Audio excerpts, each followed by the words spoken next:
you have more students that are gifted that could be in that program? All of my students are gifted, but there are students who meet the criteria for being in the OUT program. We do have students who are on the wait list, Okay. and as I explained a little bit earlier, there was an appeals process, and so we met with everyone who appealed. Some people even brought attorneys in for the appeals process, but we accommodated based on how well the student met the goals, the criteria to get into the program. But we do have a wait list in the event that a student happens to exit the OUT for whatever reason, because kids do have the option to exit. We don't encourage that.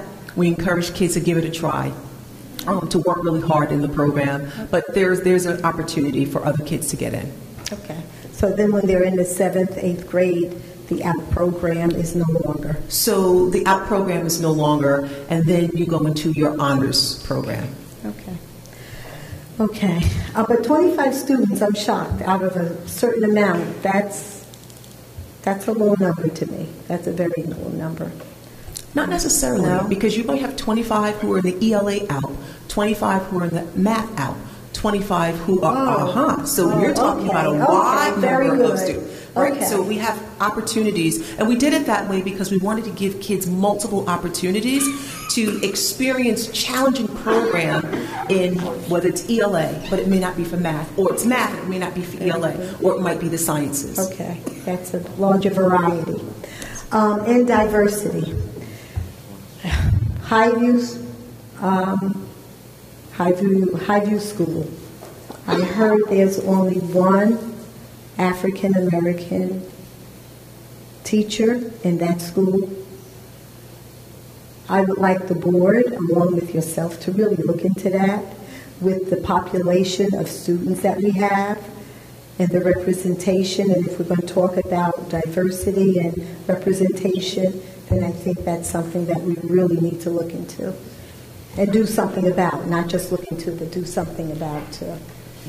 I want to underscore what you said, not just Highview School, district-wide. That's right. It's district-wide. So district-wide, that is something that the district is taking a hard look at, and we're working very, very hard to ensure that there's diversity and representation. Thank you. All right. That concludes the public input portion. Next item on our agenda is a presentation from C.S. Arch.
You wanted to angle it to make it more difficult for us to see it, and easier for that?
Good evening.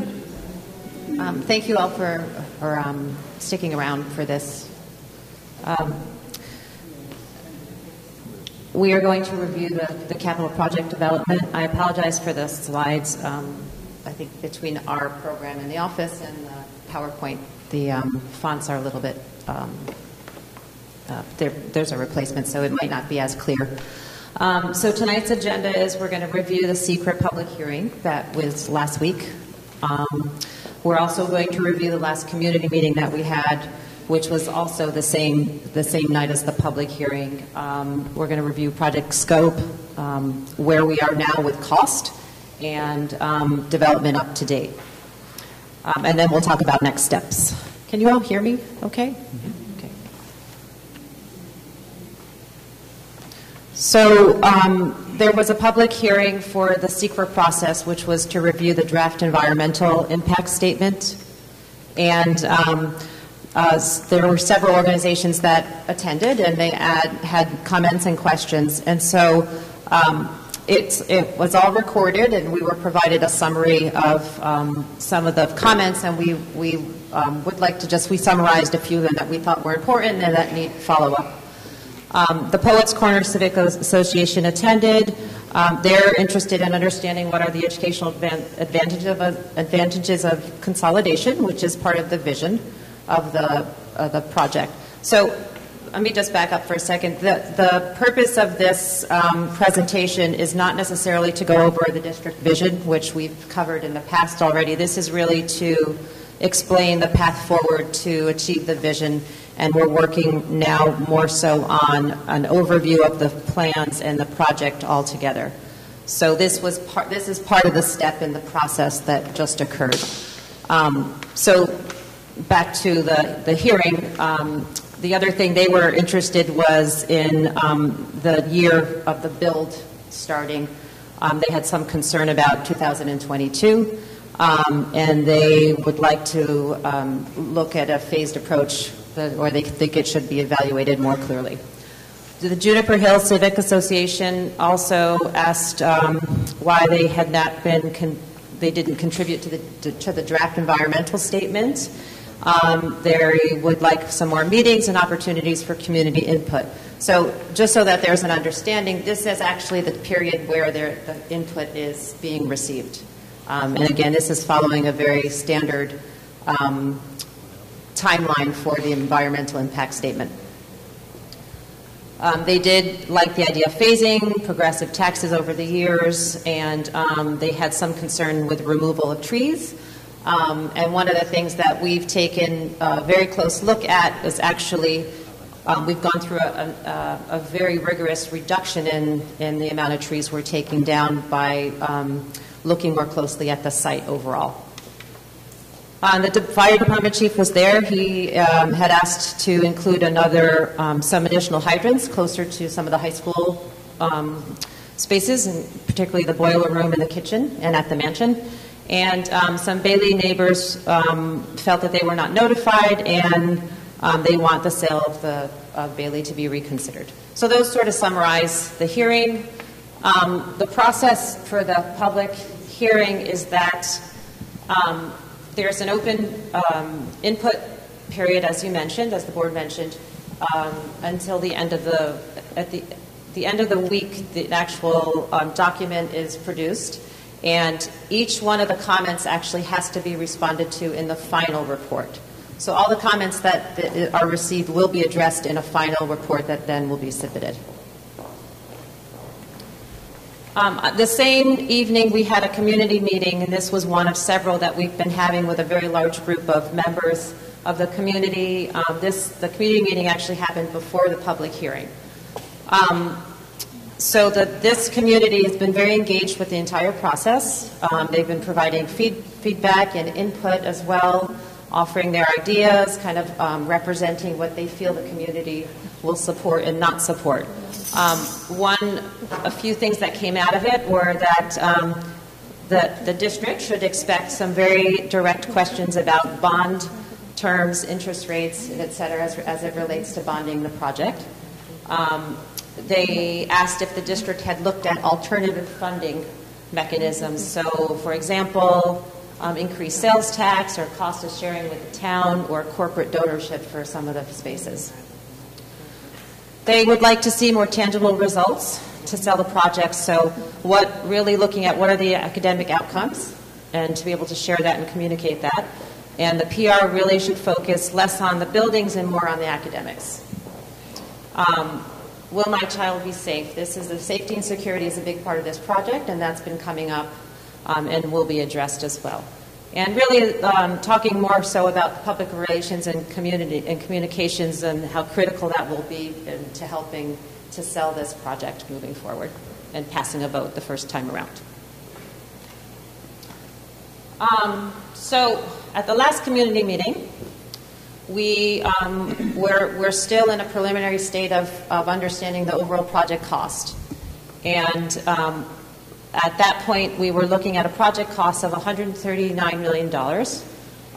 For those of you who are fully aware of the project or not, that entails a complete renovation of the high school and converting it to a true high school, so moving the 7th and 8th graders out, building a new grades 3 through 8 school, and then converting and providing an addition onto Jackson to convert that to a pre-K through 2.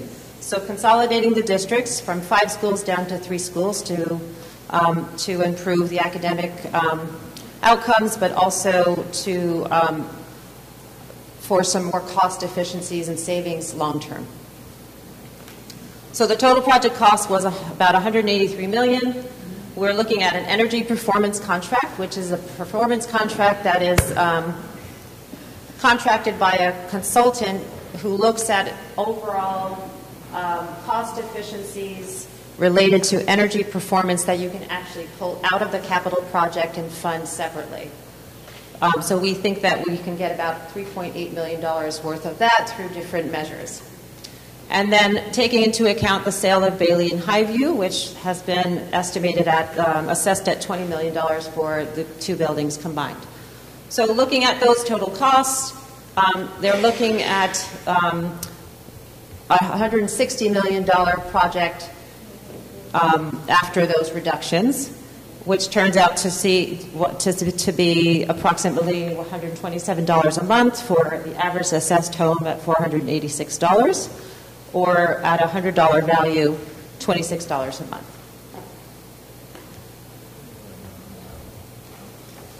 So the community feedback, what we received, this is what we presented last week. The feedback from the community group was that they felt that $127 a month was too high. They thought that $75 a month impact would pass without, hands down, no question. $100 a month has a very good chance of passing if the PR is good enough and we can answer these academic program questions. So they asked us to look at ways to reduce the project cost entirely. They questioned some of the things we were doing, the extensive road renovation, road work, and site work in the capital project. And they asked if we should reconsider phasing the project again, which is something we've already studied. So we spent the last 4 or 5 days taking a closer look at scope, which we've been doing all along, but trying to deliver the program that supports the district's vision. So not reducing any academic spaces or program that would affect the vision of the school. So right now we're looking at taking out, these are the removals from the project that we presented last week, at removing the mansion from the project, renovations to the mansion, not building a new athletic facility. That was a small building to support the field and the track with bathrooms, a concession stand, storage, and locker rooms. Taking the elementary gymnasium out of the 3-8 building and building one much larger gym that supports both elementary 3-5 and 6-8 and can be separated for 2 separate gyms. Not rebuilding the tennis courts, just resurfacing and replacing the ones in their own location. Not doing dugouts at the baseball field and football field, and removing a parking lot that we were planning to add to Jackson to support some future space. We also looked at much broader site scope of work. So we've removed some repavement from West Hartsdale to the ECP, a new water service loop from Woodlands to Mansion, roadway and parking repaving, some lighting, and some sanitary lines to the transportation building. So all of these things we took out of the project to then get us to another project, overall project cost. So after all of those changes in scope of work, we're at $171 million, so we were able to shave quite a bit off. And again, looking at what that entails after we take the $3 million off for the energy performance contract and then the sale of Bailey and Highview, we're now out at a $148 million project, which has these implications of $24 a month on a $100 value. And for the average assessed home, which comes from 2018 data, at $117 a month. So one of the things to understand is that the district does not get much aid from the state. In fact, it only gets 10% aid. And it's the way aid works is it doesn't, you don't receive 10% aid on all of your construction costs. You only receive 10% aid on what the state establishes as your maximum cost allowance. So for example, if you're, for the high school, we have an estimated value of renovations of $50 million. The state may only aid 10% of approximately 30 or 25 million.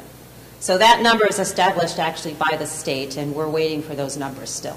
But we can make a general assumption just based on experience. So this is just a graphic of the site development. What you're seeing is the high school in this location, the road work, that some repavement of all the existing roads, parking lots that feed to the fields, the resurfaced existing soccer field. One of the things that we've done to really reduce the amount of land clearing is we've actually are looking at relocating the track and field over to some land and using the existing track to build a new building on, because that area is already cleared and flat. So we have a lot less land disturbance by relocating the existing field and building on its site now. The other thing you're seeing, so that's the new 3-8 school in this location, which sits between the high school and Jackson. We're reconnecting a road that goes all the way through and building a classroom addition to Jackson to support the enrollment.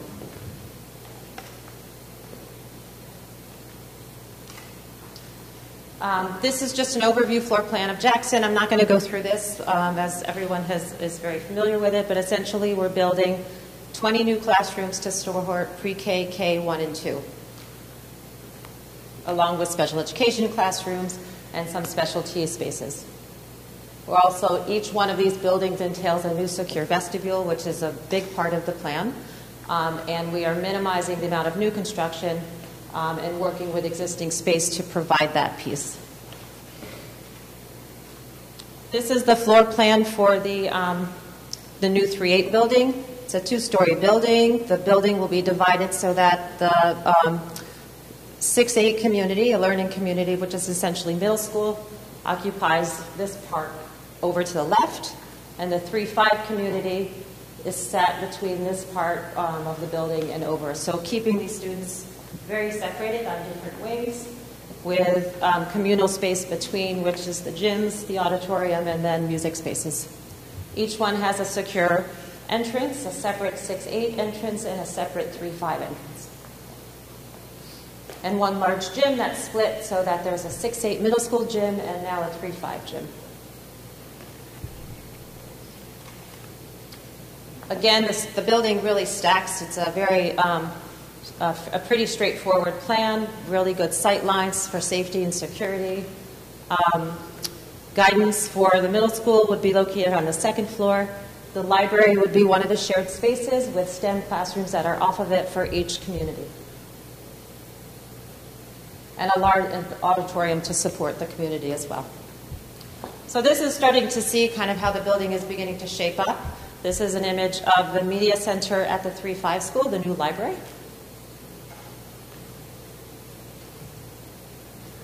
This is showing the new entrance at the middle school. So what you're seeing is a view kind of taken to both the main visitors entrance and the actual middle school entrance.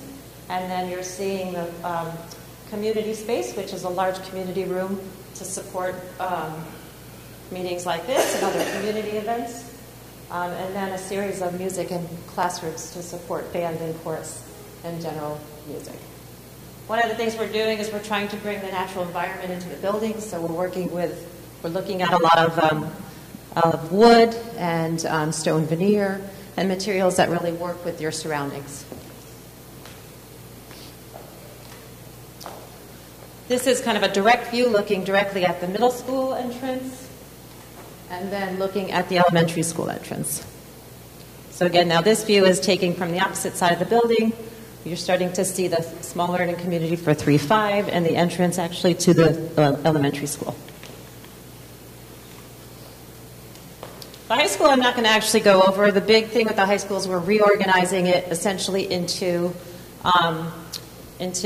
departments where there will be a humanities department, a math and science and STEM department, as well as an art and music department.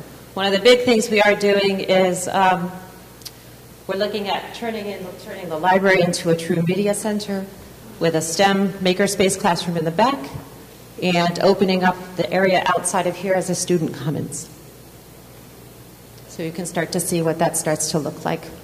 So this is actually a view just outside of this room where we take that stair down that goes up to the second floor space and actually pull that floor out to make the library a 2-story space.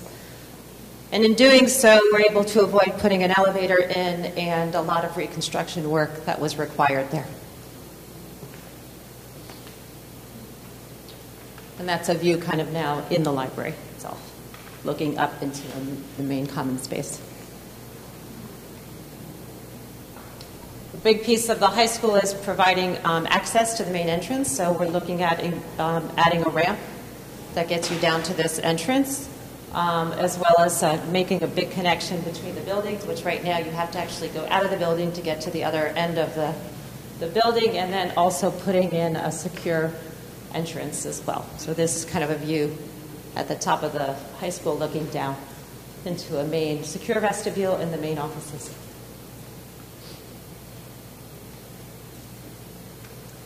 So the next steps, this is sort of where we are right now with looking more closely at the project cost, what the tax impact is based on what the project cost will be, and the vote time frame. We're targeting a December vote so that we can begin our public relations and community outreach and complete our pre-referendum design.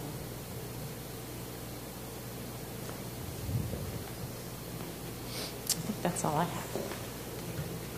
All right. Do we have any questions from the board or the public? Mr. Williams. Thank you for that presentation. I have a few questions, David. My first question is actually to Mary. Mary, would the tax impact be lessened if our tax base, if our rateables increase? Rateables, things that are rateable are that's yes, yes.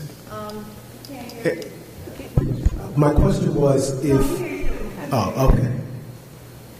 So if you're, and as an example, let's say you want to raise $1 million. Mm-hmm. If your assessment is $100 or $100, depending on how your assessment goes up and down, will impact the tax rate, but it's not going to change the amount that you raise. Right. Okay. So I guess maybe I didn't ask the right question, and let me be more direct. There are some proposed projects, construction projects within our district. that have not come to fruition. For instance, the Elmwood property, the Hartsdale property at Four Corners. And once those projects come online, the tax base will increase and the amount of tax revenue will increase. If that comes online and those things, and we get obviously revenue from that, the impact of this project on the taxpayers is lessened.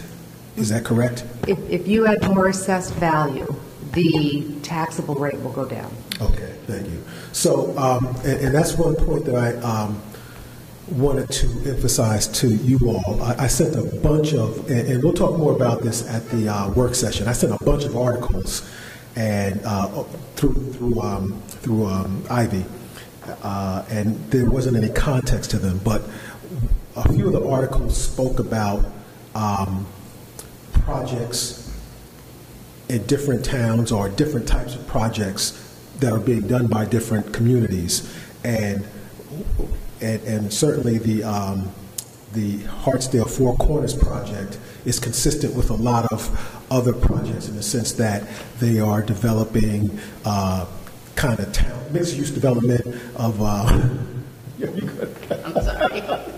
I'm old.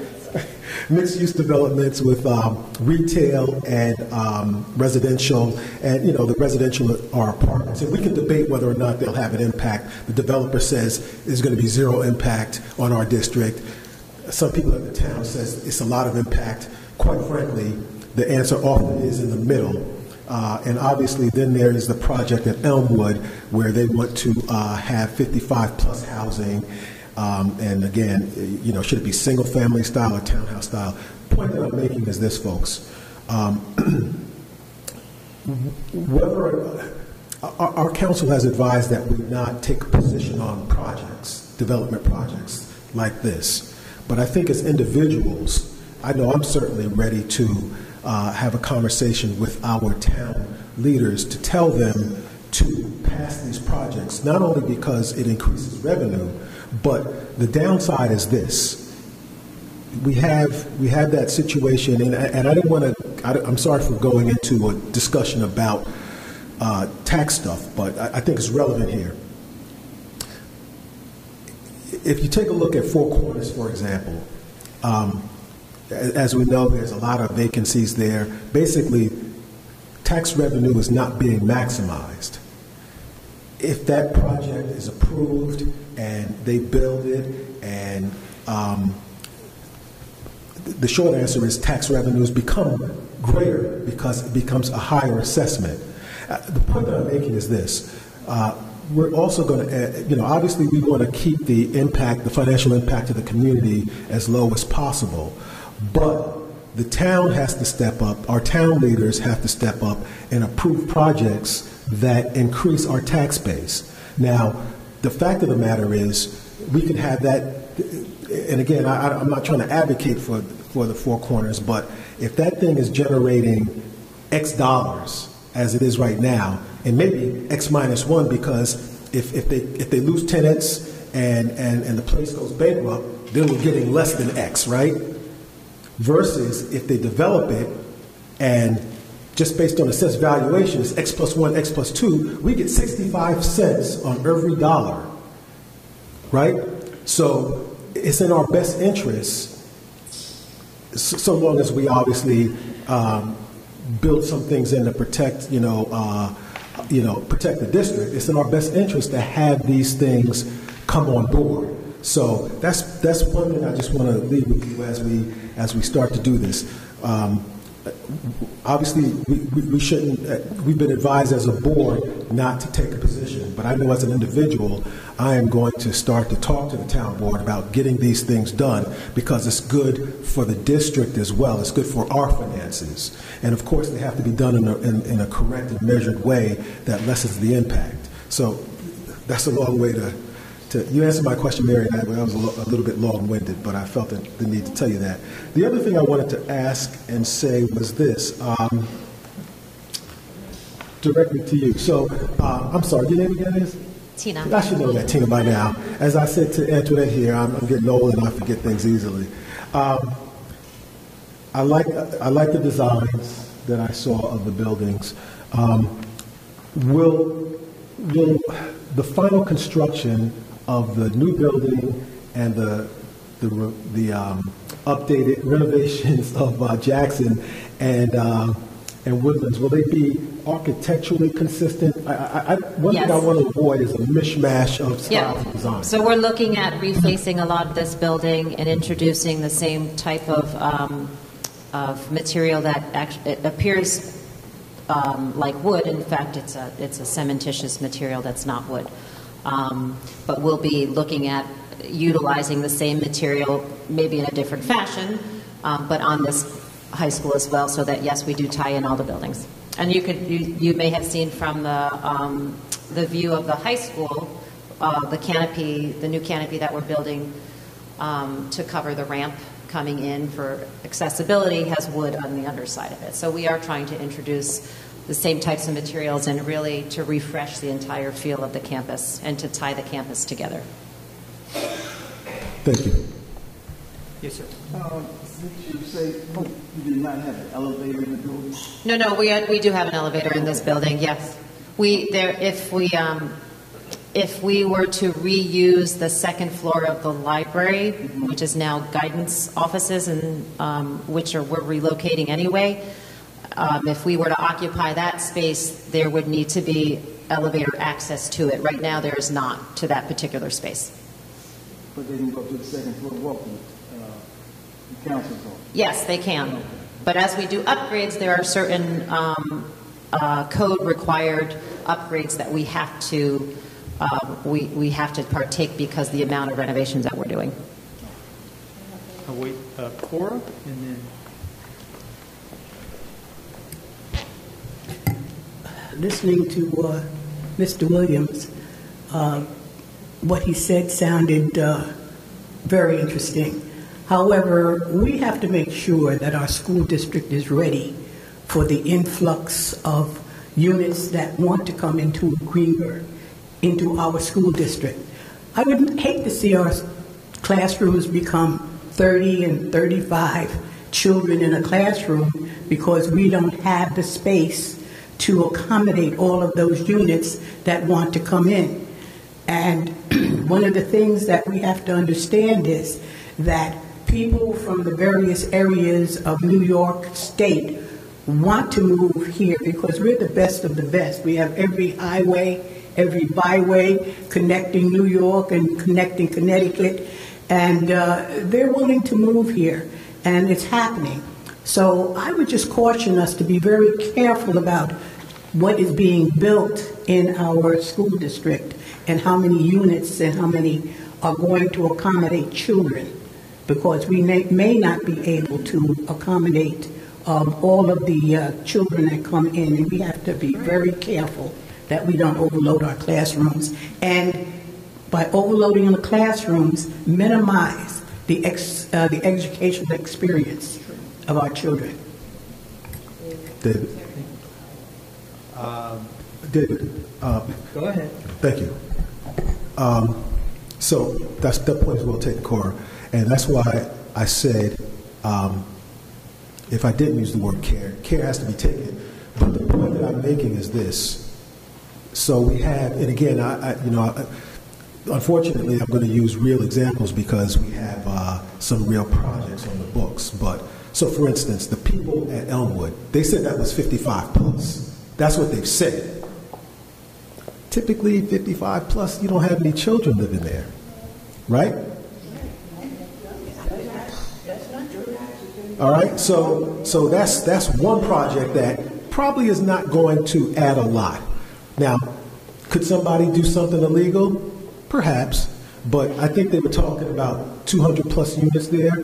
200 plus units are not going to have at least one child in there.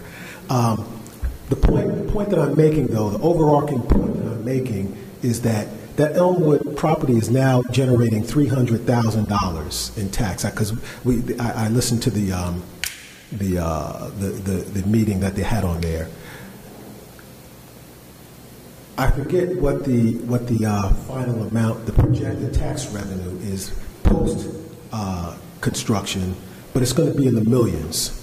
we're getting 65% of $300,000 right now versus 65 cents of, let's say $1 million. I know it's more than $1 million. I'm not a mathematician, but that works for me. And with the potential of there not being a lot of additional children, that's a no-brainer for me. And that lowers the cost, the impact to the taxpayers. So it makes sense it makes sense for me to say something to the town board, and maybe for you all to say something to the town board to the degree you agree with my logic. The other project, the apartment project, I listened to both sides. We had the developer come here, and they said zero impact because it's going to be 1 to 2 bedroom apartments. Those typically don't have children. Zero impact, really? But I also listened to other people who said it's going to be teeming with children. I don't believe that is correct either. Possibly it's somewhere in the middle. But if it's somewhere in the middle, we very possibly could accommodate that. And more importantly,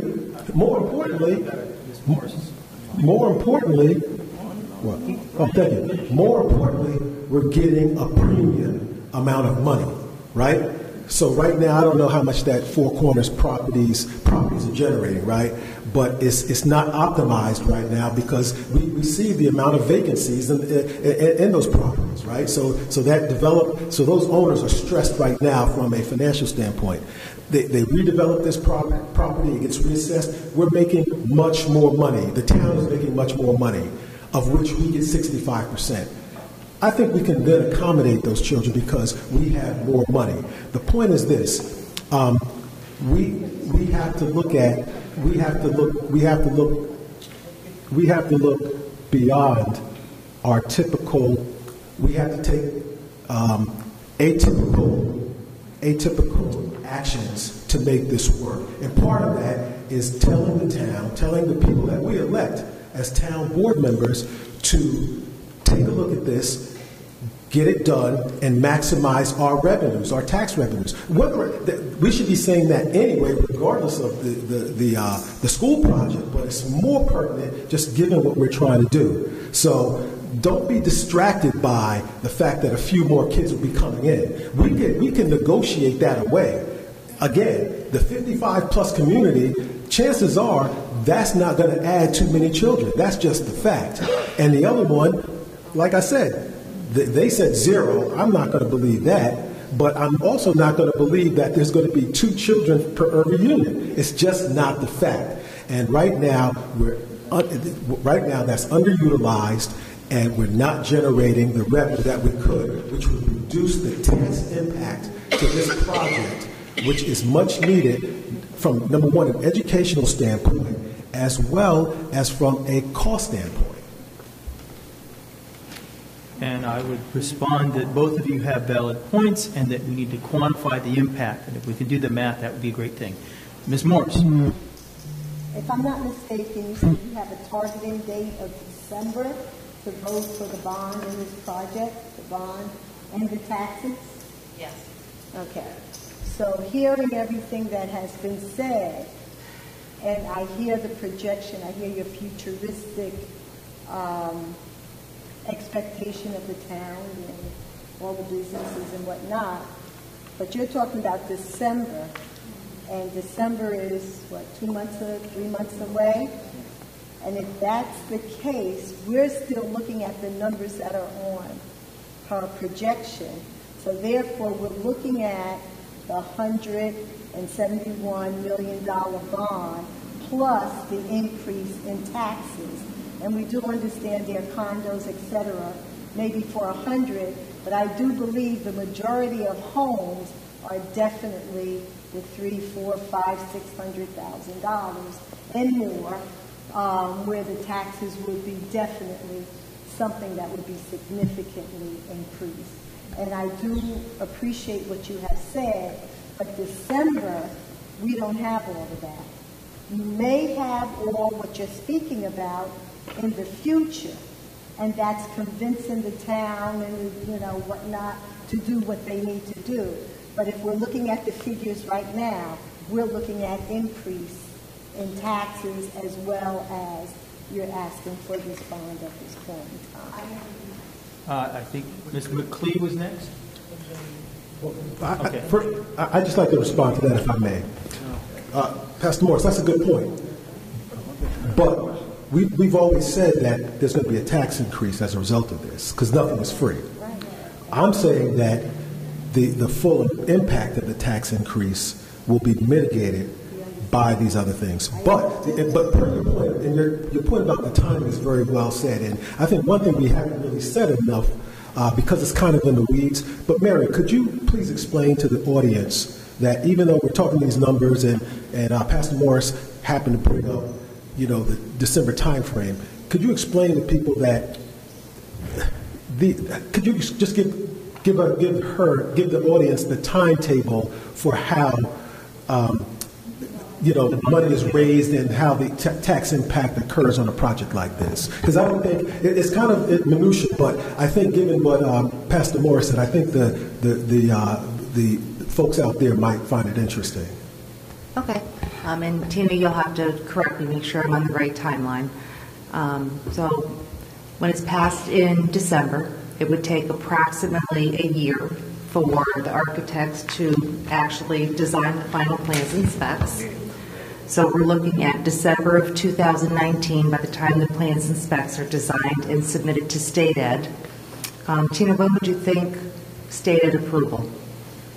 Probably do an expedited review, so 2020. Joe, correct me if I'm wrong. We're thinking construction would begin spring of 2020. 2020. Okay, right. So if you're doing, if the construction starts in 2020, so you're in the 2021 school year, by the time you first borrow anything or issue any type of debt, it's more than likely going to be in the 21-22 school year, with your first payment being in 22. You make your first payment in 21-22. And then it's not going to be the full dollar amount, so you would never issue a bond for the full dollar amount. It would come in phases, because you're not going to have...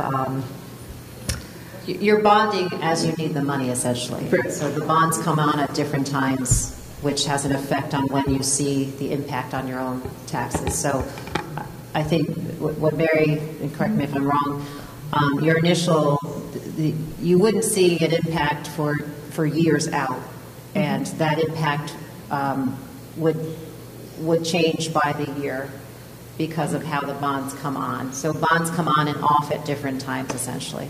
So if we wait for May, I'm sorry. That's okay. If we wait for May, it's not that big of a deal. Yeah, so we waited for May, just to make sure everyone's comfortable. You wait for May, it's only a couple of months. That's just a suggestion. Wait for May for what? Sorry. Just for the approval, because I guess a lot of people are just uneasy. Well, so if you wait for May, you miss an entire construction season, which escalates the project considerably. Well, it's 6% per year of escalation factor. It is that devastating to wait until May for a number of reasons, because, like Tina said, you miss a construction cycle, number one. Number two, our goal here on the board is to pass this bond, and we realize the problem with waiting until May is you're also doing the budget and other things, and you don't want to have too many things going before the public at once. I'm just going to be real with you. That's part of the process. We've heard this before from people who've done this, whether it's our architects, whether it's project managers, attorneys. That's just the fact. People want to dance around with it. The reason we're doing this in December is because it's expeditious to do so, as opposed to doing it in May, when one would think logically, because we're obviously doing the budget. But that's hitting the public with too much. So that's why. So those are the two major reasons why we're doing it in December. The property taxes is outrageous here in Greenburgh, and they're going up every year because we are 100% market value. So now we're going to throw in the school, which is very important, but it's going to cause more taxes. Then you're saying 55 plus. As the age go up, and people are living longer. And the STAR exemption, the enhanced STAR, is not going to bring you a lot of money because they don't have to pay that much in school taxes. When they get that enhanced STAR, it is low. They're paying very little. I know someone with the condominium, they only pay about $200 or $300. Okay? So I'm just saying, you got to be careful what you want. I like to see more businesses in the area, more business to come to take on the taxes, like White Plains, City of White Plains. They're very fortunate. They're able to help the homeowners. What we're going to be doing is putting a lot of pressure on the homeowners. Condos and the co-ops, they're not paying but a certain amount, and then they get the enhanced STAR. Some are not paying much in taxes, and school tax, especially school taxes. I think I want to ask a question of Mary on your point. I think the business income idea is a good one. I think that, if I understand correctly, is there not a STAR? Is there not income from the state that comes to us to make up for the exemption in STAR? Yes, there is. Okay. So the people, the senior citizens paying the enhanced STAR, the reduced rate, there's money coming for the state to make up the shortfall in terms of what we would get from them if they didn't have STAR. So the state's feeding us money to make up for that. So that's a wash. But won't they get to a point? The state's going to get to a point where are they going to get the money? I'm just bringing this out. Where are they going to get the money from? Okay, we already know what the seniors are getting now. And you have so many people leaving the community because of the taxes. Okay. Yes. Who's the next person? Wait, I think Mona's been waiting. Mona. Thank you. Okay. Were you at the DEIS meeting on Thursday? No, we presented before it overlapped. Okay. Because you, on your presentation here, you spoke about what the people at the meeting brought up. And I was at that meeting, and two of the biggest things that people spoke about were the traffic issues and potential flooding. And I didn't see any of that on your presentation here tonight. Yeah, so that's all in the environmental impact statement that will be addressed and will be part of the comments. None of that was addressed here in your presentation. Those are two really big issues that do need to be they are being addressed. Okay. But they are being addressed by our consultant. I mean, that's their role. Okay. All right. Because those are like real big issues for the community members. Thank you. So your comments were not ignored. It just wasn't part of this presentation. I know. They weren't ignored. Thank you. Thank you. We had a question from Mary? She has a question. Wait. There are some projects that's going up in the Fairview area. Are you aware of those? And if you're not aware of them, could you go to Town Hall and talk to Tim Lewis to find out what projects are already out there coming up? I know there's a senior building that's coming On Manhattan Avenue. on Manhattan Avenue, and this is going to impact taxes. And there's something else that the president talked about. We've been looking at it. My husband knows more about all of this than I do. But anyway, our taxes are going to it's going to affect our property taxes next year.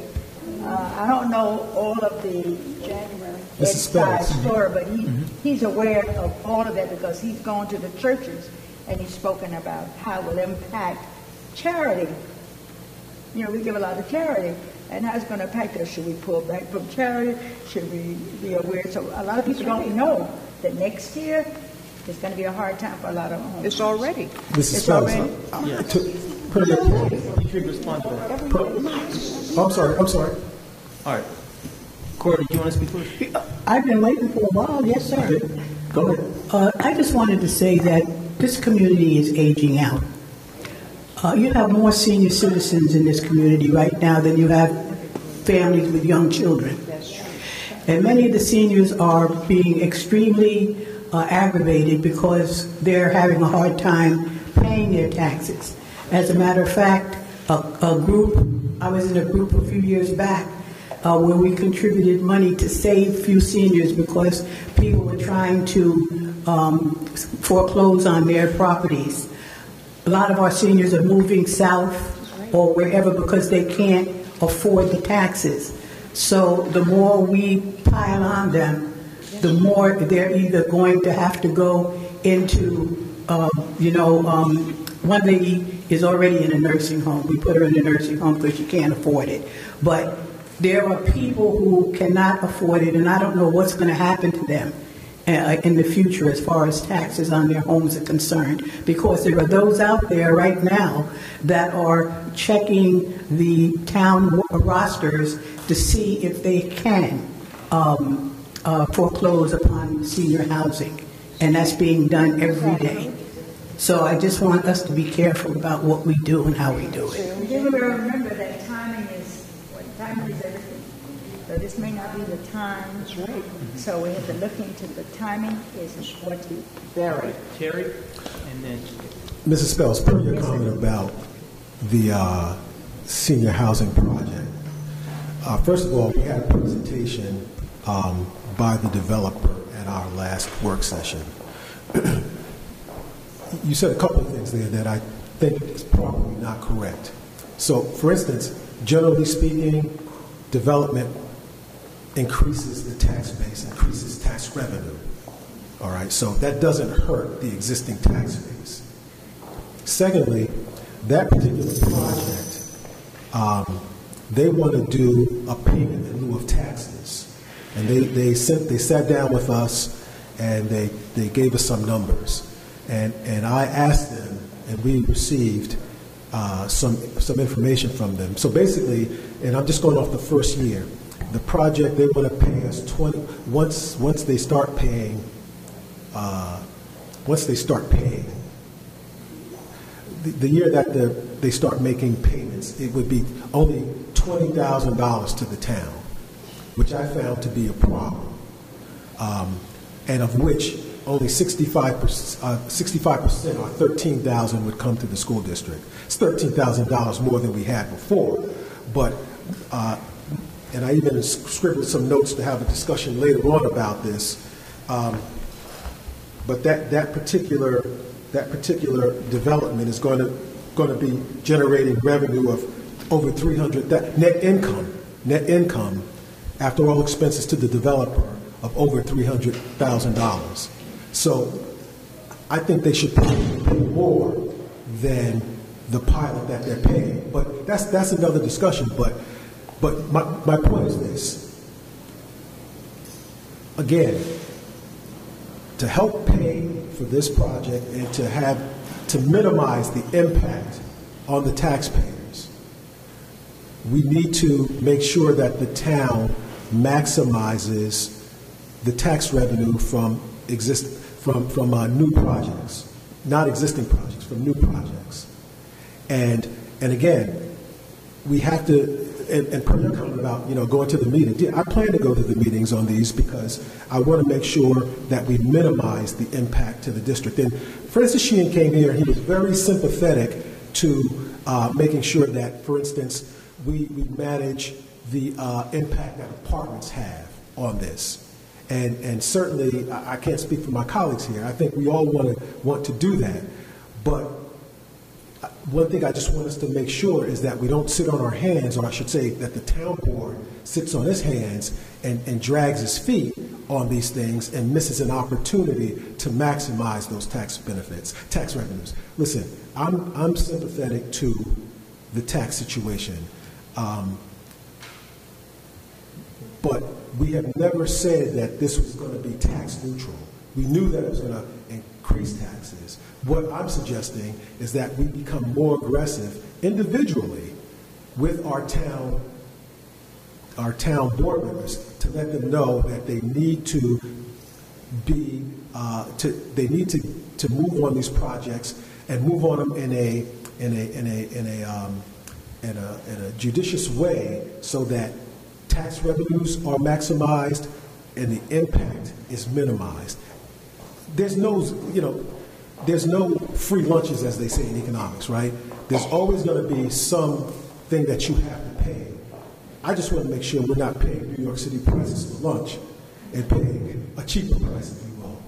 And that's basically the best that you can do. We're not saying that this isn't going to cost any money, but let's try to find ways to minimize the impact.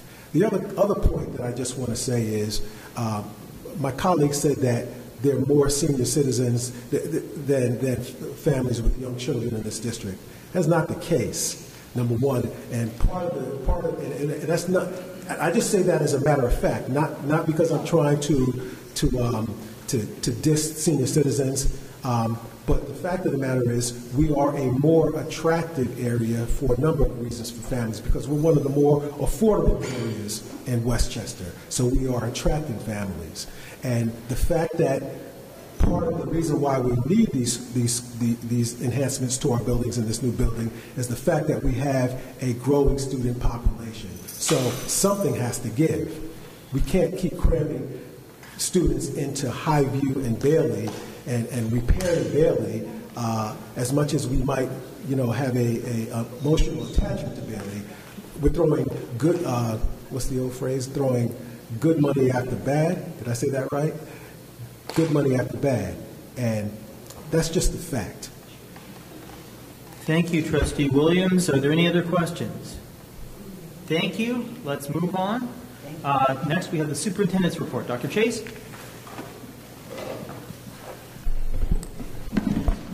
So before we move on, I think there are some things that CSR and Savin will need from us in order to move forward, because there are some timelines that we need to adhere to as it relates to public relations and communicating with the full community, because there's so many people who are not here, who will maybe not be watching this, and so there needs to be communication. So Tina, what do you need from us in order to move forward, and how soon do we need it?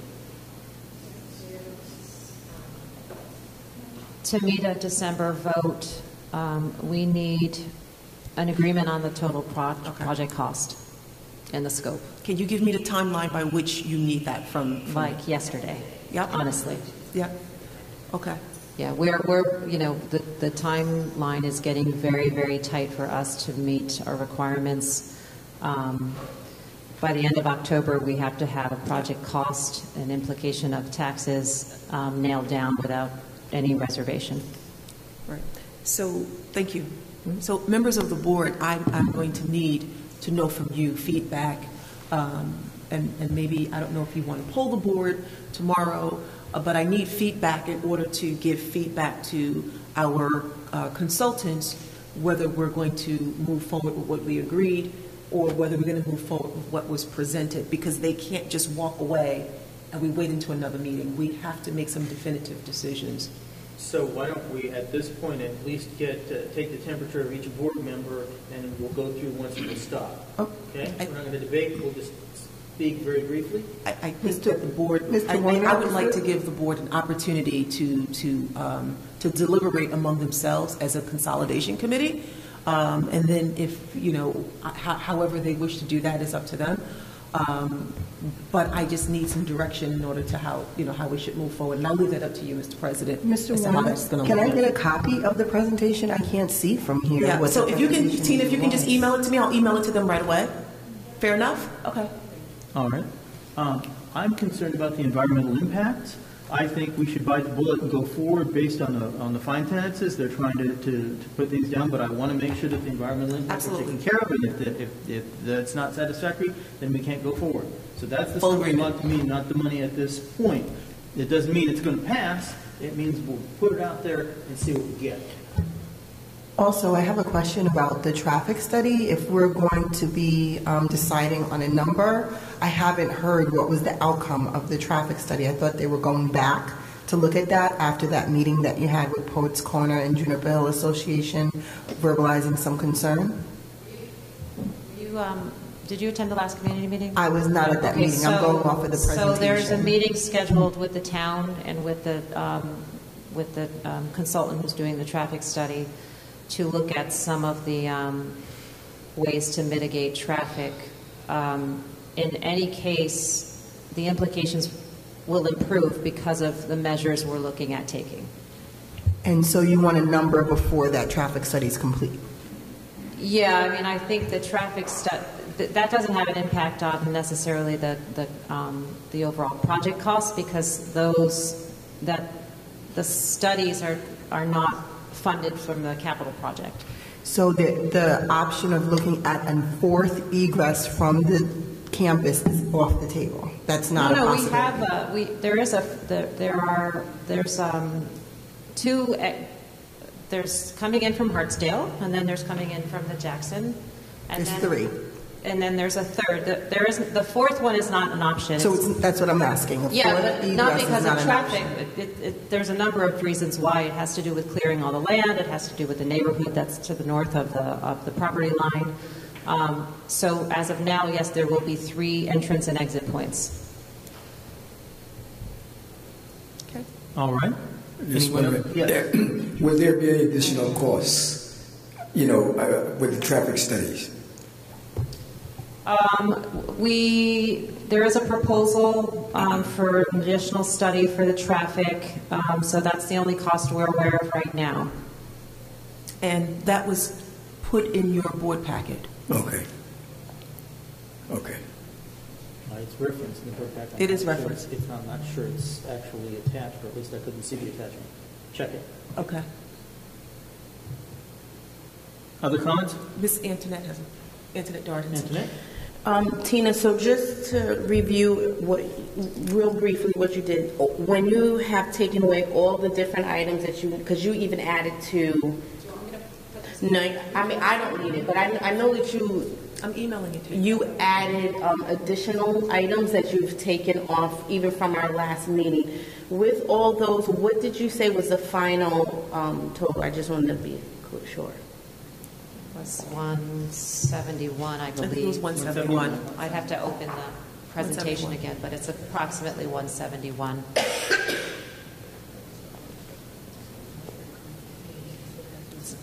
So the 171 takes into account the reductions, not additions of anything. Yes. Yeah, okay. That 171 will give us the classrooms we're looking for? Oh, yes. Now, if we have any further cuts, what impact would that have on the total project?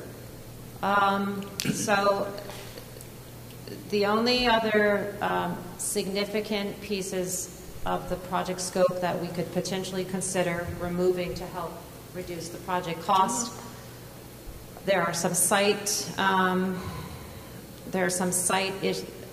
pieces like not repaving any of the roads and only building the new roads to connect. That will have some savings.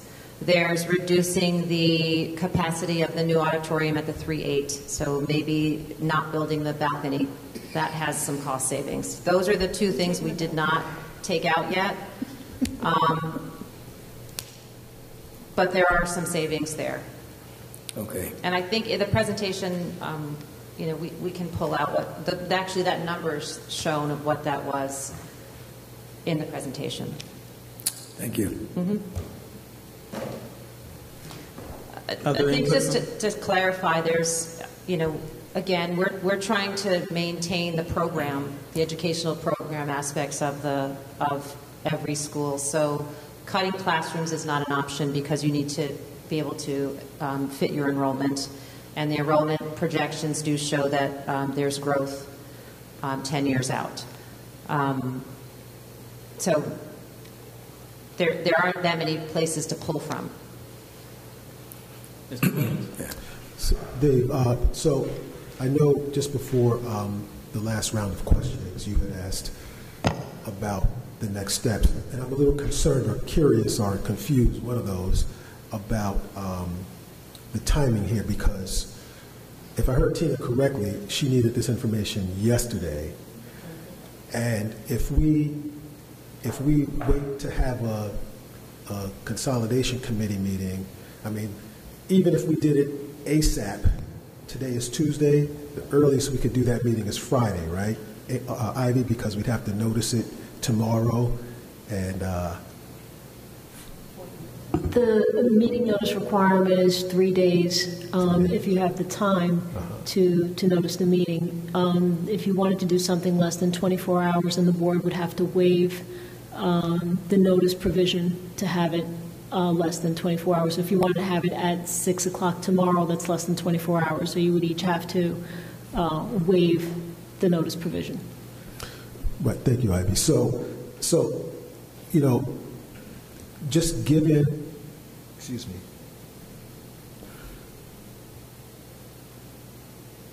sorry, just given the time constraint that we are under,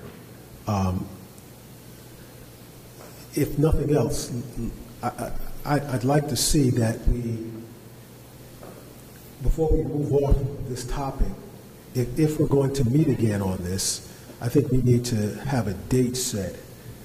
Frankly, I'm ready to move forward, but I'm, you know, assuming my colleagues aren't and need some more time, but time is of the essence here.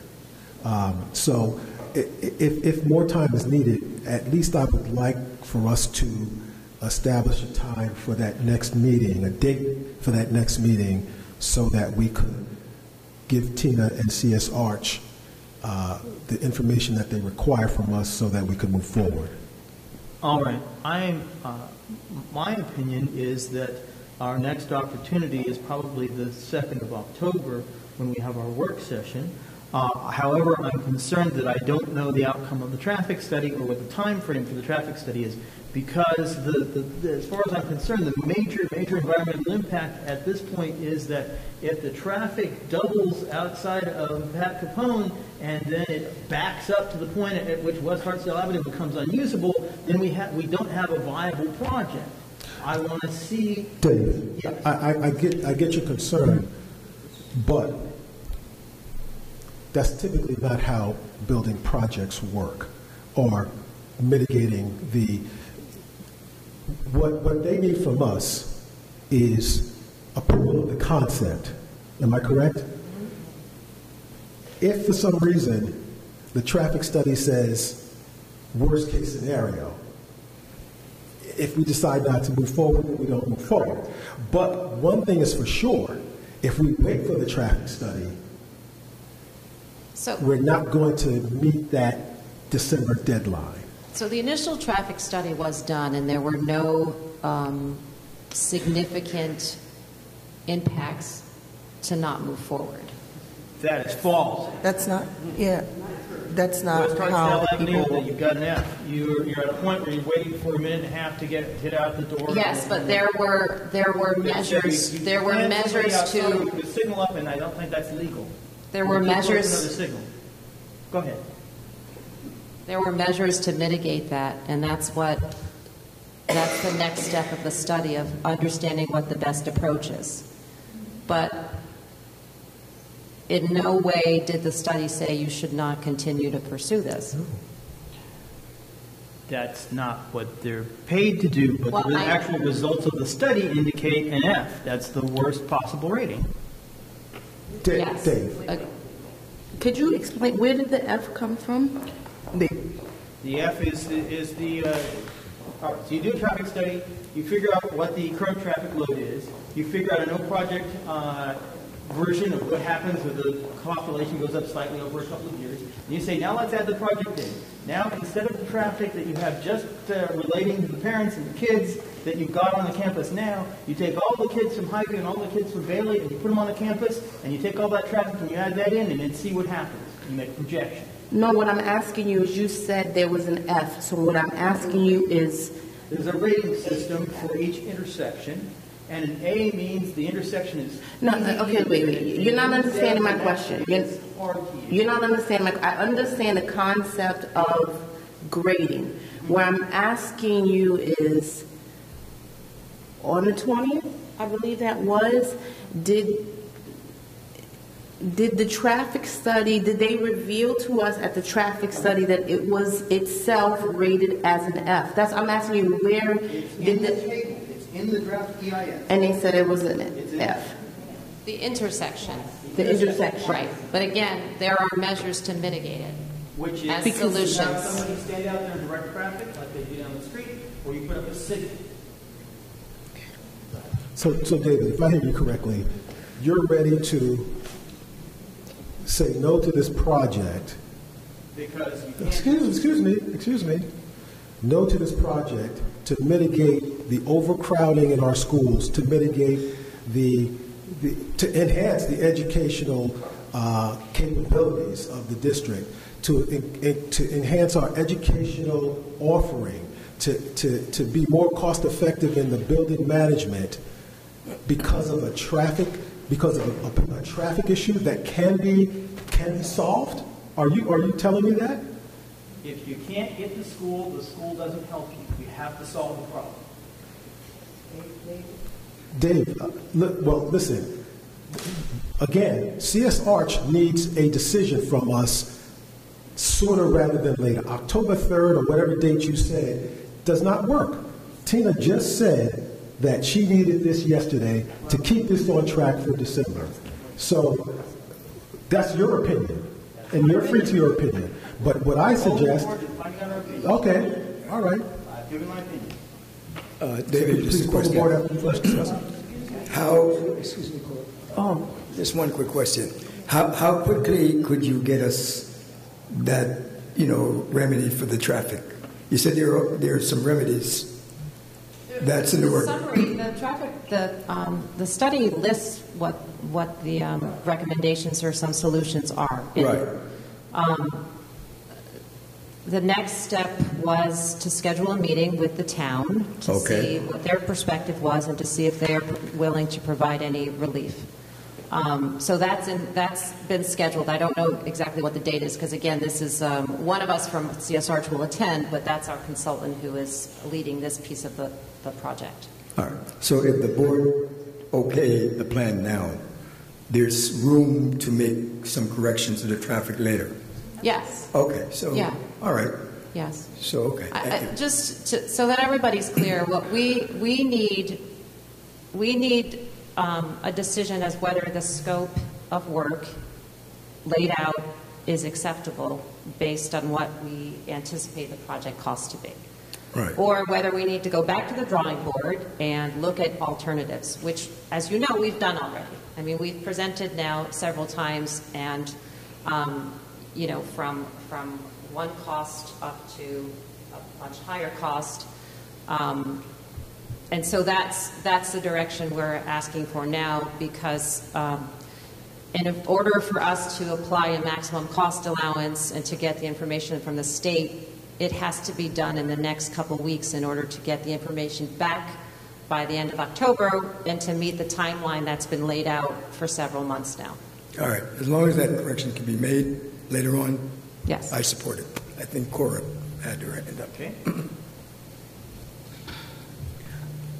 I just want to remind everybody that you had two civic associations closely connected to the school district that was very concerned about the traffic. And so I don't know how you all are going to go, but make sure you have those people in mind, because they're important and they're not little civic associations. They have a nice piece of our constituency. So make sure you keep them in mind, especially with this traffic, because one lady said she didn't want to be holed up in her house because of the traffic. So please, consider them. Tracy? Tina, I heard you read off a list. You said you're going to email it, so Dr. Chase will forward it along to us. I do want to look at that because I did hear you read off a list of a couple of things you have to cut. I know at our last meeting when you presented, you said one of the things was having the joint gym with the divider. I heard that, but I did hear some other things, so I guess you guys went back and sliced a little bit more. So I just definitely need to see that before agreeing or disagreeing to this sort of thing. Terry. Dave,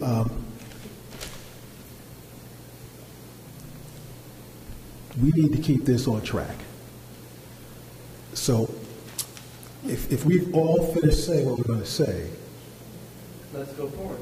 Let's go forward, and if you want to get a resolution or pull or whatever, so that we can give Tina, or even if you want to say, if you want to schedule a meeting, but that meeting has to be done before the 3rd. Quite frankly, before the 2nd. But quite frankly, I'm ready to go now, and I think a few others. I haven't heard from, I heard from Lloyd. I'm not going to speak for Lloyd. Sounded like he was ready to go now. I haven't heard from Antoinette. I haven't heard definitively from Cora. I've heard Tracy needs more time.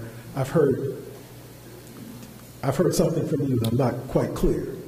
But I think we need to hear from everybody so that we could either schedule this meeting or go for or give Tina and CS Arch the direction that they need. And I think the first thing is to determine if we can give them the direction that they need. All right. So you're trying to schedule a meeting in No, I'm trying to first give them the direction that they need. That's what I'm asking you. That's what the ask was from Tina and from Dr. Chase. I'm sorry, David. Unless I'm incorrect and misunderstanding what's going on here, I just heard a presentation that started at, I think, 10 o'clock or after 10 o'clock at night from a distance that I can't even see the doggone screen. And I'm being asked to make a decision on that with some changes from the last time that we met, with some numbers. I would just like to be able to read the PowerPoint, see it overnight. I'm not saying you have to schedule a meeting in 3 days. I'm not saying you have to have a meeting. I'm fine with reading it and know what I'm agreeing to before agreeing to it. I can't see how anybody here, I don't know how anyone was able to see the PowerPoint. I don't know how much closer the other board members are, but we would have to read it. Mr. President, may I please make a recommendation so that we can move the meeting forward? Go ahead. Thank you. Tina will, excuse me. That's okay, honey. Tina's going to present it to me tonight, the presentation. I'm going to send it to the board. Mr. President, I kindly and respectfully ask that you please poll the board by 11 o'clock tomorrow morning and then give me a yay or nay so that I can communicate that to Tina, giving every board member an opportunity to see the presentation up front and personal so that people could make an informed decision. It appears that I do have a very intelligent board and we may not need to have a meeting. I think the board is very clear as to the traffic study will happen simultaneously with other things that need to happen in terms of the remedies. But I need to let CS Arch know that we're going to move forward. Moving forward doesn't mean it's the end-all be-all, but moving forward means that they need to work on their documentation to State Education Department based on what was presented. But I do take Mrs. Mayor's comments seriously. So if you're going to, I know you're going to send it to me tonight. Send it to me now, and if you can just poll the board, please, and have an answer for me by 11 o'clock, that would be extremely helpful. So I hope you will consider my recommendation. Is that acceptable to the board?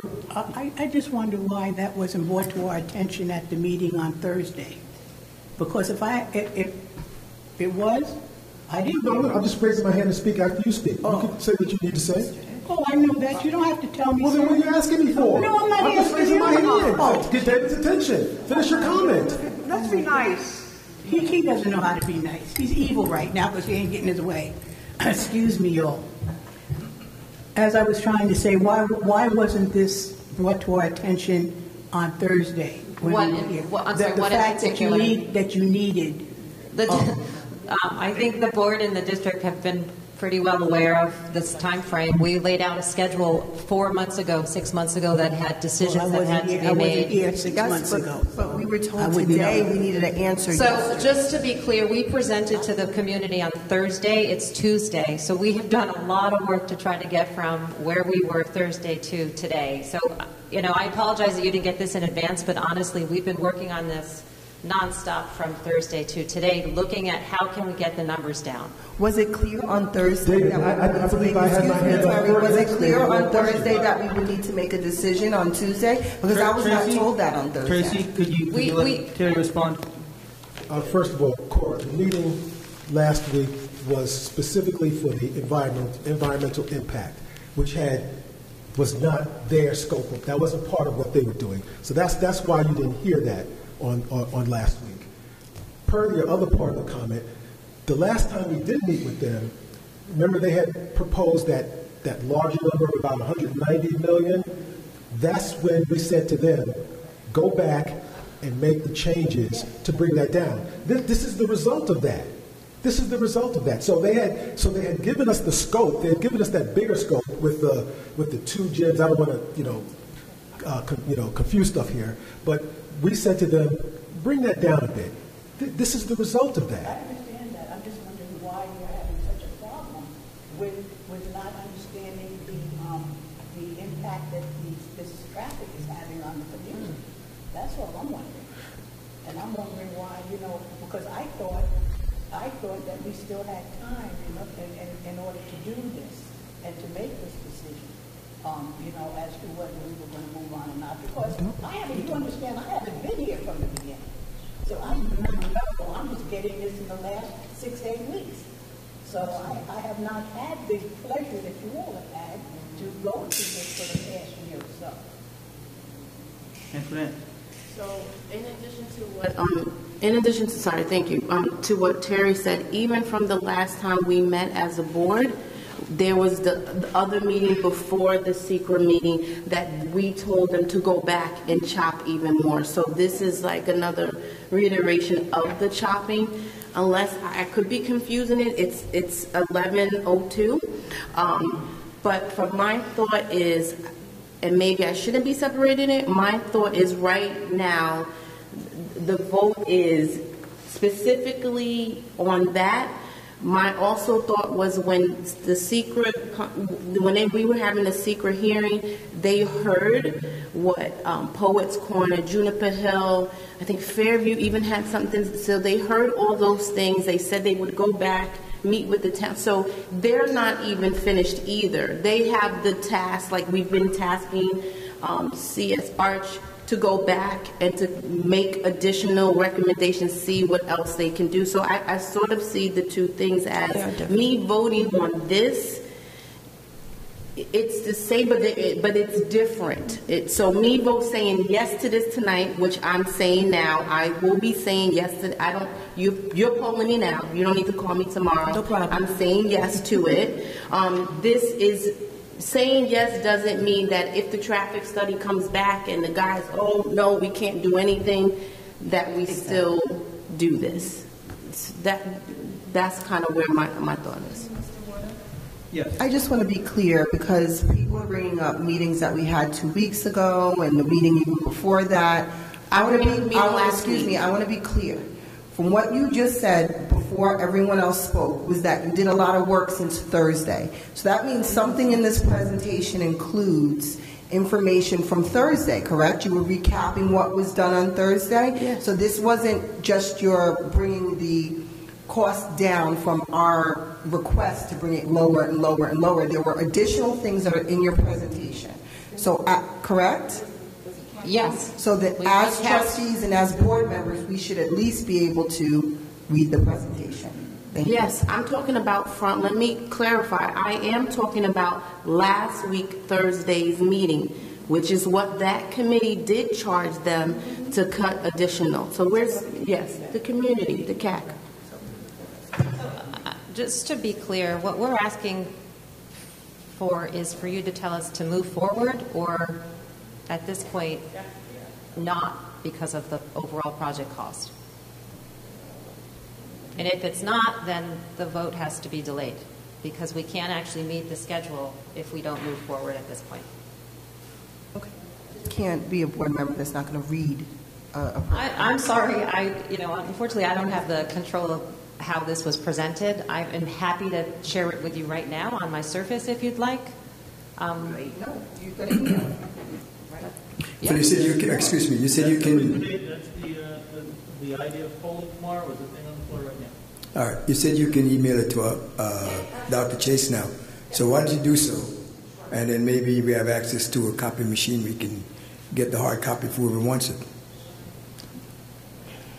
And then this way, they don't get it again tomorrow and then asking to vote on it again. So if we could get that information now, I think it would be helpful. I don't know if we have access to a copy machine. It'll be in your email. So it'll be in your email. So if you have your iPad. Right. So at least. What happened? All right. But at least, everybody have it in writing. But from what I heard, if we move forward with the project, nothing is etched in stone. Okay. So if David, if I could, so are we saying that tomorrow we are supposed to get back to Dr. Chase with our position? Tomorrow we will pull the board. At what time? I'm requesting at 11 o'clock. Please make sure I have an answer so I can give Tina her directive. I can do that. Can other people do that? What? Is 11 a.m. a decent polling? Yeah, time? my answer is, you don't have to call me. All right. See, Yes. I hope you all take into consideration the landscape and the topography. Speaking right now, just like of Juniper Hill and Saratoga Road and Russell Street. You got 3 churches. You got the traffic coming in from 119, Dobbs Ferry Road, going on Old Road. I just want you to look at all of that.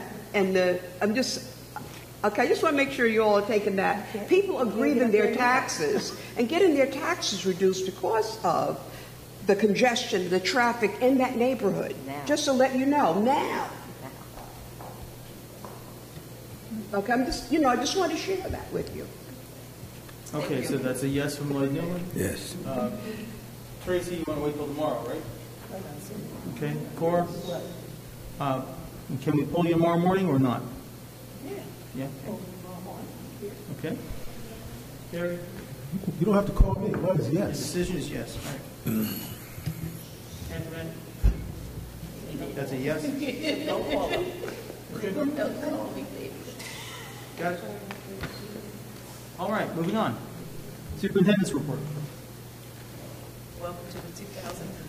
Welcome to the 2018-2019 school year. We are off to a great start, and there are great things happening in the Greenburgh Central School District. I'm not going to take up too much time because it is a lofty 11 o'clock, and I do want people to get on their merry way and prepare for a full day of school tomorrow. But I want to thank the fathers and all of the men, the significant men in the lives of a child for coming out to dads, take your child to school. It was monumental. At one school at Highview, I think we had a record number of dads. We had 109 dads show up, and they've never had that many dads. I want to thank the dads who stayed around longer to have Dads and Donuts with David Warner, myself, Todd Minch, and Brendan Gallivan. It was just a terrific meeting and a terrific feel in the school district, and I can't thank those gentlemen enough. In fact, it was so monumental, Ms. McLee, that Black Westchester Magazine reached out to me, and they are giving us a full page on this particular event at Greenburgh. And even though this is a national event, but they were keenly interested in Greenburgh, and so you will see that in October's issue, and I'll make sure that there are plenty of copies available. So I thank Damon Jones and A.J. Johnson for reaching out to Greenburgh Central School District and acknowledging the great work that we're doing.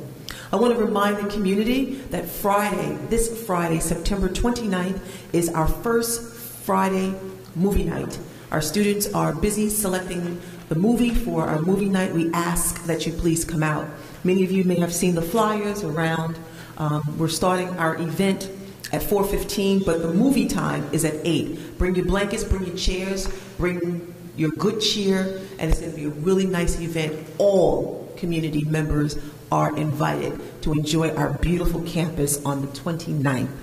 I also want to share that Wednesday, tomorrow, is Atlantic Star Day. You heard of Atlantic Star, right? Mm-hmm. Don't start singing in here. Don't you dare start singing in here. It's late. But it is Atlantic Star Day, and the town of Greenburgh designated, what's tomorrow's date, 26th? September 26th as Atlantic Star Day. On Thursday, Atlantic Star will be giving a benefit concert at the Tarrytown, Doubletree Tarrytown. And some of the proceeds will go to the Woodlands High School Scholarship Fund, where they are actually giving back. And I say they're giving back because Atlantic Star, as you know, are made up of alums from Woodlands High School. We also have one member of Atlantic Star who is a member of the Greenburgh Central School District currently, and that's Mr. Jonathan Lewis. And so please come out to support them, because in supporting them, you are also supporting the Woodlands High School Scholarship Fund. I'm going to ask that we continue to watch the Greenburgh Central School District on the Public Access Channel. Please follow us on social media. If you don't necessarily follow social media, which I know so many people do, please also know you can see us on TV. Download our app, and to see what we're doing, because we're constantly updating the great things that are happening in our school district. And believe me when I tell you, there are great things happening in our school district. Before I move forward this evening, I want to acknowledge a staff member. I want to acknowledge Ms. Terry Kincaid, who passed away last week. Ms. Terry Kincaid was our Director of Student Services. She passed away Monday morning at 2:45 a.m., peacefully surrounded by loved ones. Ms. Terry Kincaid worked in our school district for approximately 3 years. She dedicated her life to advocating for students who could not advocate for themselves, and that's students with disabilities. She worked tirelessly with many of our families here in the school district, not just with students with disabilities, but also worked with families of children in general ed. There are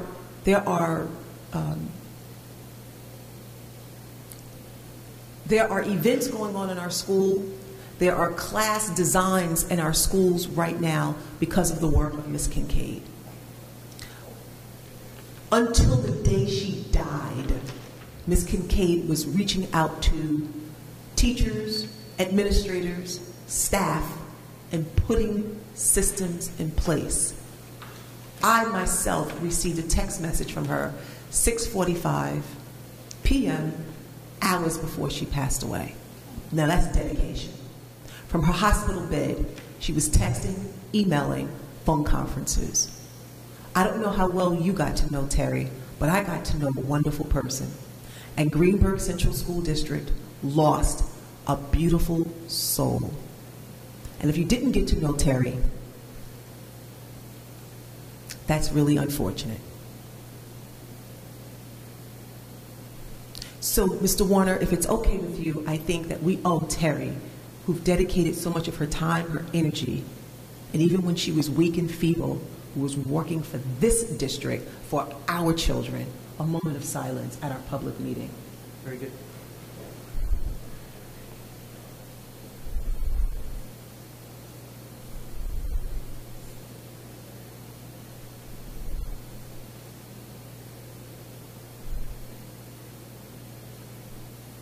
I thank you for indulging me in that, and I really appreciate it. She's a beautiful soul, and let's keep her family and those who are left to mourn her in our thoughts as we navigate throughout our day. I want to thank you. Have a great evening, and again, please continue to follow us on social media and on our public access channel, as well as our mobile app. Have a good night. Thank you. Assistant Superintendent for Business Report. Good evening. You have two reports for the month of June and July. The general fund beginning balance for June 2018 was $26,991,544.64. We received for the months of June and July $1,029,080.26 in receipts, and we issued $6,795,681.72 in payroll checks, as well as another $5,128,557.57 in accounts payable checks. Overall, in the last 2 months, we issued 1,820 payroll checks and another 725 in accounts payable checks, all related. Thank you. Committee reports. Are there any committee reports? Terry. Dave, are we still going to go into executive session after this? Yes. It's 11:15. Excuse me. Do I have the floor, Dave? You do. Thank you. Just given the late hour and the fact that we still have a lot to do, I'm asking, if it pleases the board, the rest of my colleagues, if we could do the committee reports at the work session, next work session. I was planning on doing my committee report at the next work session. If other people want to do the same thing, that's fine. The next meeting of the Community Engagement Committee is October 22nd at Highview at 7 p.m. I will give you a report at the work session.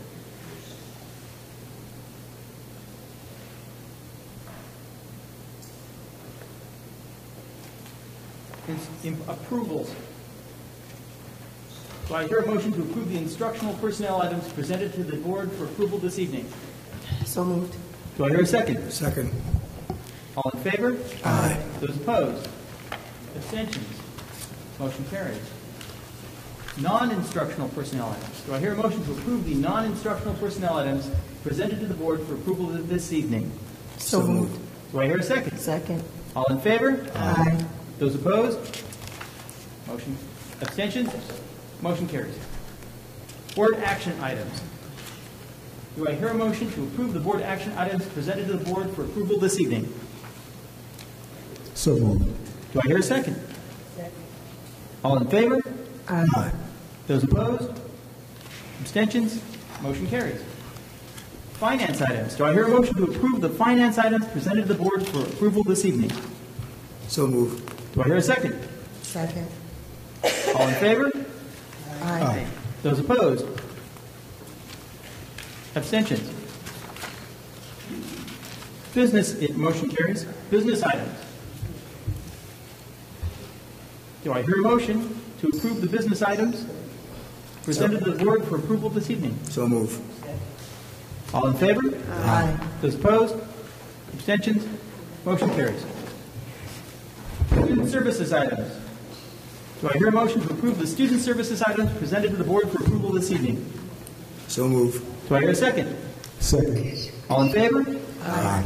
Those opposed? Abstentions? Motion carries.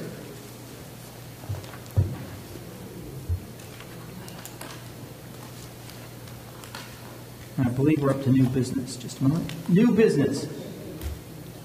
Does any board member have any new business they wish to present this evening? I just want to make you aware of a article that was in the Sunday Journal News, and it was about diversity at the head of the class. And if you don't mind, let me just read these few words. It says, in education, talking about matters of race and diversity is an activity often reserved for school districts that are diverse.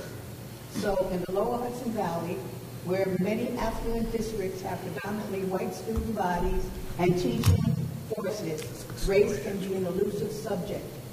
Prominent in the news, but not a day-to-day conversation in classrooms or hallways.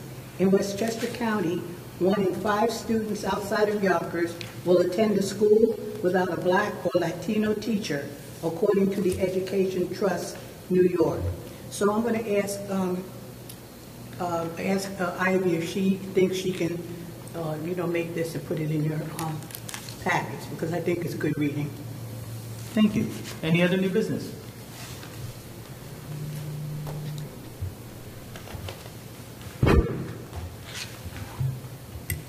Do I hear a motion to adjourn to executive session to discuss the employment history of a particular person?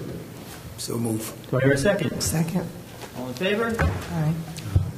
Opposed? We're in closed session. Good night, Miss. Good night, Dr. Casey.